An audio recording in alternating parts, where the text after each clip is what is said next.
The signs located on an aerodrome, when used in conjunction with an aerodrome chart, are intended to simplify surface movement guidance and control procedures, particularly in conditions of low visibility. There are mandatory signs and information signs. All aerodrome signs shall be frangible, and those near to runways shall not provide a hazard. They will be rectangular and retroreflective or illuminated.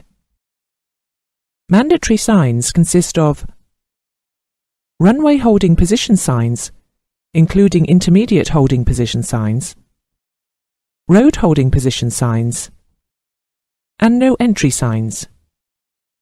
They display white characters on a red background, as shown here.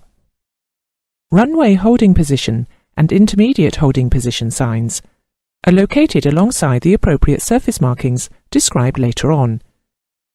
They identify the holding position and indicate the direction in which the holding instruction applies. Pilots must not pass mandatory signs unless instructed by ATC. Should more than one taxiway serve a runway, or more than one runway holding position sign be on a taxiway, then a location sign is attached to the runway taxi holding position sign in order to assist in identifying the position. At aerodromes with Category 1, 2 or 3 approaches, runway holding position signs will be located on both sides of the taxiway.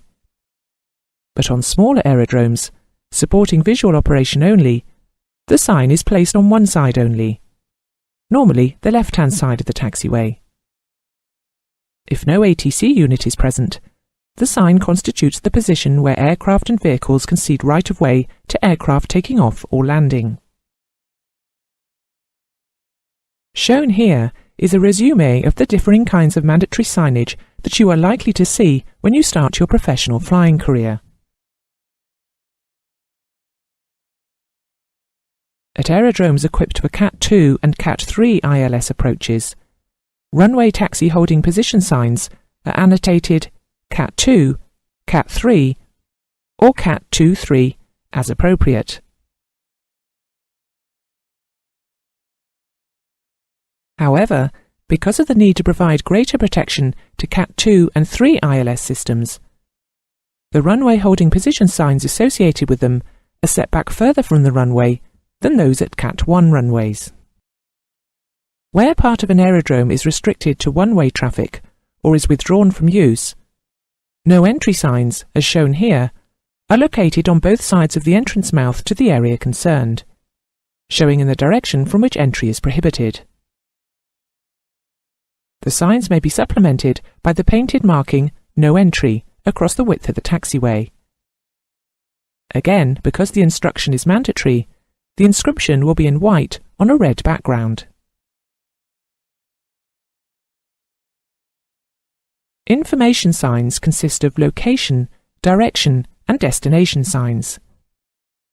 They are only provided where there is an operational need to provide additional guidance to pilots maneuvering on the ground, and should be used in conjunction with an up-to-date aerodrome chart.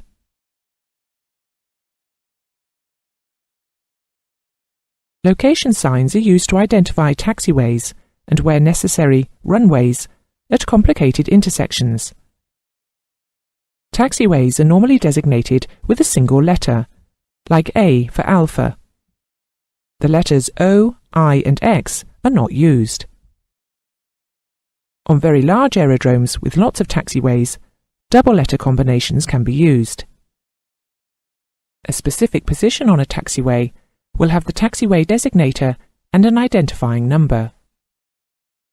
Runway location signs use the first two numbers of the magnetic heading of the runway. Direction and destination signs consist of a route designation label and an arrow pointing in the appropriate direction.